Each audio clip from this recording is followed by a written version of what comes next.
दुनिया में इसी जगह मौजूद है जहां पर जाना नामुमकिन है। और हम सभी जानते हैं कि एक स्टैंडर्ड शहर या टाउन कैसा दिखता है। ऑफिस की बिल्डिंग, बड़े बड़े अपार्टमेंट्स, इमारतें और दुकानों और मॉल्स की लंबी लाइन, सब के सब एक समान से ही दिखते हैं, चाहे आप जहां चले जाइए। हालांकि सभी जगह हमेशा ऐसी नहीं होती है। अगर हम कुछ जगह उठाए तो आपको ऐसी जगह तक देखने को मिलेगी जो कि आपको हैरान, पागल कर देगी, और तो और वो आपकी कल्पना की पहुंच से भी बाहर होगी। फिर चाहे ये सभी जगह स्वाभाविक रूप से, बोले तो नेचुरल तरीके से बनी हो, या फिर किसी डिजाइनर द्वारा इनका निर्माण किया गया हो। आज के पोस्ट में दुनिया के ऐसे ही सबसे अविश्वसनीय स्थान से रूबरू करवाएंगे। बर्निंग मैन फेस्टिवल हर साल अमेरिका के लॉस वेगास के नेवाडा ब्लैक रॉक डेजर्ट में सेलिब्रेट किया जाता है। यह जून 1986 से यहाँ पर होता आ रहा है। ऐसा तब से जब लैरी हार्वे और जेरी जेम्स नाम के दो दोस्तों ने मानव रूप में एक विशाल पुतला बनाया और उसे सैन फ्रांसिस्को में समुद्र तट पर जला दिया।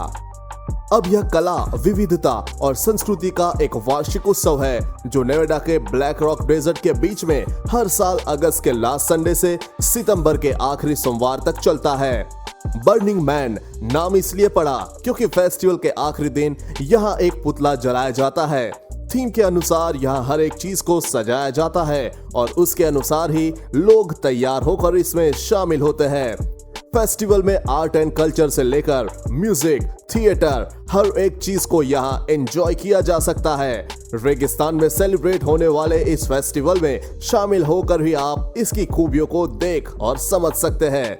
पिछले साल इसका थीम था रोबोट। ऐसा माना जाता है कि रोबोट इंसानों को किसी भी तरह से नुकसान नहीं पहुंचाते, बल्कि उनकी मदद करते हैं। हर साल एक नया थीम होता है और हर थीम के साथ अविश्वसनीय कला, संगीत और कुछ न कुछ नयापन, बोले तो इनोवेशंस होते ही है। यहाँ अजूबे बनाए जाते हैं और फिर सब कुछ फेस्टिवल के समाप्त होने पर अपने सबूत को छोड़े बिना हवा में गायब हो जाते हैं। उपस्थित लोगों को बर्नर, बोले तो आग में जला देने वाले के रूप में जाना जाता है। आत्मनिर्भरता, आत्म अभिव्यक्ति और कट्टरपंथी समावेश के विचारों को समझने व अपनाने वालों को प्रोत्साहित किया जाता है। चीन अपने अनोखे बिल्डिंग निर्माण के लिए जाना जाता है। वहाँ आए दिन ऊंचे से ऊंचे पुलों, पहाड़ों पर कांच के पुलों के बनाना चीन के लिए आम बात है। तकनीक का इस्तेमाल चीन ने बखूबी किया भी है। आज हम चीन के जिस कारनामे की बात कर रहे हैं वह है सबसे ऊंची आउटडोर लिफ्ट। चीन के पहाड़ी इलाके हुनान प्रांत की बाइलोंग एलिवेटर में सबसे ऊंची आउटडोर लिफ्ट है। इस लिफ्ट को देखकर सभी हैरान रह जाते हैं। आपको बता दे कि यह लिफ्ट 326 मीटर मतलब कि 1070 फीट ऊंची है, जिसे देखकर देखने वाले की सांसें थमी की थमी रह जाए। जी हाँ, आपको बता दे कि इसका नाम Guinness book of world records में भी दर्ज हो गया है। इसे दुनिया की सबसे ऊंची आउटडोर लिफ्ट बताया गया है। यह लिफ्ट बहुत ही शानदार है। इसमें बैठकर हम प्राकृतिक नजारों का मजा ले सकते हैं। आपको बता दे कि यह नीचे से ऊपर जाने में 1 मिनट 32 सेकंड लेती है और इतने में 3 डबल डेक एलिवेटर लगाए गए हैं। आपको बता दे कि यह कम से कम 4900 किलोग्राम भार सह सकती है। यकीनन आपने कभी फिल्म अवतार जरूर देखी होगी, तो यकीनन यह पहाड़ आपको थोड़े परिचित लग सकते हैं। शायद यह तैरते हुए हुलुलुजा पहाड़ की अवतार फिल्म की असल प्रेरणा के कारण थे। हर साल पहाड़ पर चलने वाले हजारों लोगों के कारण होने वाले नुकसान को कम करने के लिए लिफ्टों को बनाया गया था। अब वे चीजों को तेज और सुविधाजनक तरीके से कर सकते हैं। आप इस लिफ्ट के जरिए कुदरती नजारों का आनंद ले सकते हैं।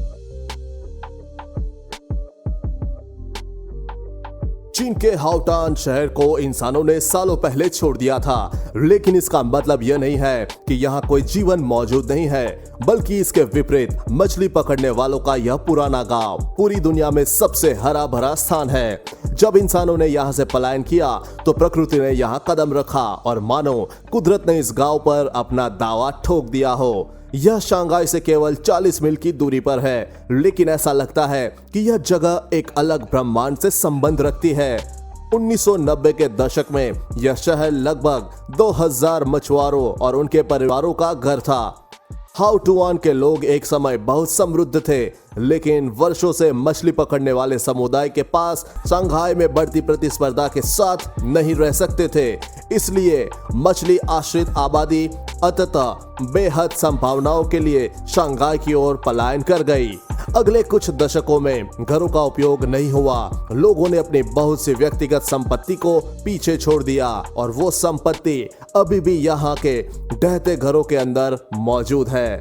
अब फर्क सिर्फ इतना है कि घरों को अब मोटी वनस्पतियों और पेड़ पौधों ने अपनी हरियालियों की चादर से लपेट लिया है, बिल्कुल अवतार फिल्म की तरह। वैसे अब इस गांव को एक दूसरा नया जीवन मिल गया है। पर्यटकों के आकर्षण के रूप में यहाँ मौजूद टूर गाइडों में वही लोग शामिल हैं जो कभी यहाँ मछुआरे हुआ करते थे। है ना एकदम प्रकृति से सराबोर हरा भरा गांव। इटली का पार्क ऑफ मॉन्स्टर्स एक विचित्र ही जगह है जो अक्सर पर्यटकों को आकर्षित करती है, लेकिन वास्तव में इसके पीछे एक दुखद कहानी है। बॉम्बर्जो में भयानक मूर्तियों का बगीचा मूल रूप से एक आदमी के असहनीय दुख का एक वसीयतनामा था।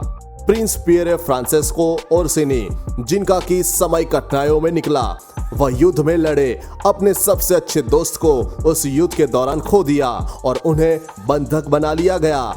फिर जब वह घर लौटे तो पाया कि उसकी पत्नी बीमार है और मरने की हालत में है। 1552 में उसकी पत्नी का निधन हो जाने के बाद उन्होंने एक स्थानीय आर्टिस्ट की सहायता से चीखती मूर्तियों की श्रृंखला का निर्माण किया। उन सभी एक एक डिजाइन ने सभी को चौंका दिया।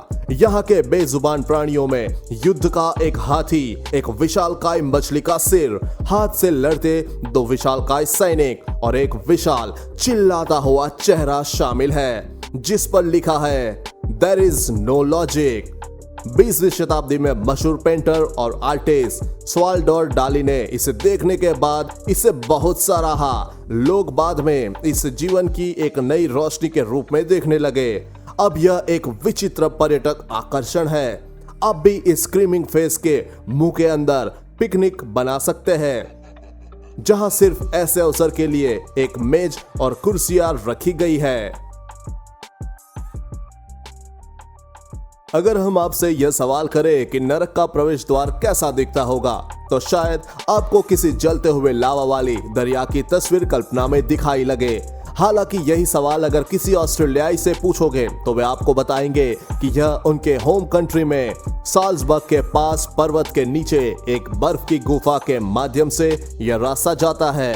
गुफा को आइस डायसन बेल्ट कहा जाता है, जिसका अंग्रेजी में अनुवाद करें तो world of the ice giants.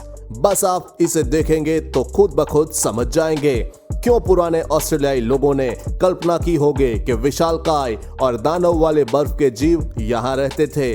वैसे इस तरह के असामान्य निर्माण तब होते हैं जब बर्फ किसी मौजूदा गुफा के नीचे जम जाती है, जो कि पहले से ही चूना, पत्थर या लावा से बनी किसी भी चट्टान आदि की वजह से ऐसा आकार ले लेती है। स्थानीय अंधविश्वासी लोगों के बीच अफवाह के कारण इस क्षेत्र को वर्षा नजरअंदाज किया जाता रहा, यह कहकर कि यह नर्क का पोर्टल, बोले तो नर्क जाने का प्रवेश द्वार है। लेकिन एंटोनो पोलसेल्ट नाम का एक बहादुर एक्सप्लोरर ने अंततः 1879 में पहली बार यहाँ प्रवेश किया।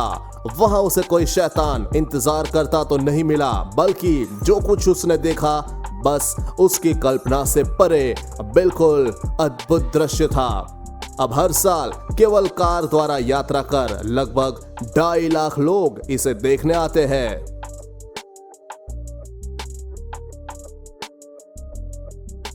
वियतनाम स्थित नेसलैंड के जंगलों में पहाड़ियों के बीच गोल्डन ब्रिज बनाया गया है।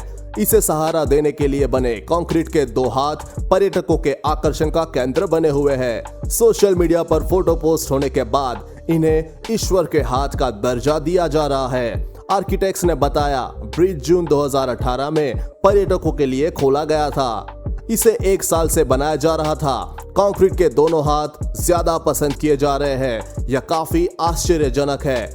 आर्किटेक्ट कंपनी के प्रमुख डिजाइनर वू वेट अन बताते हैं उनकी कला को पूरी दुनिया में पसंद किया जा रहा है। यह उनके लिए काफी गर्व की बात है। इसी पुल को लोग गोल्डन ब्रिज के नाम से भी जानते हैं। पुल के नीचे से दो बड़े हाथ पुल को थामे हुए हैं। यह पूरा ब्रिज इन्हीं दो हाथों पर टिका है। यही कारण है कि इसका नजारा पर्यटकों को अपनी ओर और भी ज्यादा आकर्षित कर रहा है। ब्रिज की खूबसूरती के लिए पुल के दोनों ओर लोमेलिया क्राइथेसम प्रजाति के फूल लगाए गए हैं। इसके उद्घाटन के बाद से ही हजारों की संख्या में पर्यटक इसे देखने आ रहे हैं। बर्फ की गुफाओं का ज्वालामुखियों के ठीक बगल में मिलने का शायद आप सपने में भी उम्मीद न करें, लेकिन रूस के कमचटका में हकीकत में ऐसी ही एक बर्फ की गुफा है। मुडनोवस्की ज्वालामुखी के ढलानों पर जब आप जाएंगे तो आपको एक ठंडी ठंडी गुफा मिलेगी जो बर्फ से भरी होगी और इंद्रधनुष के हर रंग को प्रदर्शित करती दिखेगी।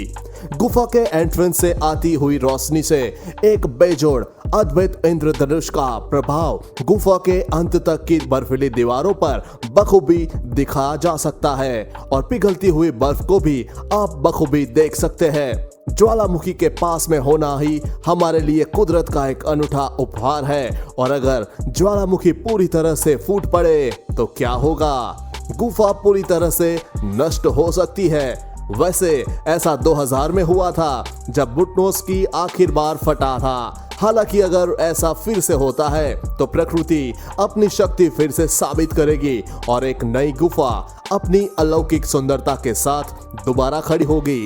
गुफा पहाड़ की ढलान पर कम ऊंचाई पर ही है, जिससे कोई नौसिखिया पर्वतारोही भी आसानी से आ और जा सकता है। अपने सफर के दौरान आप वल्किया नदी का भी नजारा ले सकते हैं। हाँ तो दोस्तों, प्रकृति के चमत्कार और मानव निर्मित जगह आपको कैसी लगी? भले ही हमारी पोस्ट खत्म हो गई हो, लेकिन ऐसी और जगहों से हमारी धरती भरी पड़ी है और इन्हें घूमकर देखना चाहे तो कई साल बीत जाएंगे। लेकिन दोस्तों, बिना वक्त गवाए देखना चाहते हैं तो बने रहिए हमारे साथ। तो चलिए दोस्तों, फिर मिलते हैं एक और खूबसूरत वीडियो के साथ।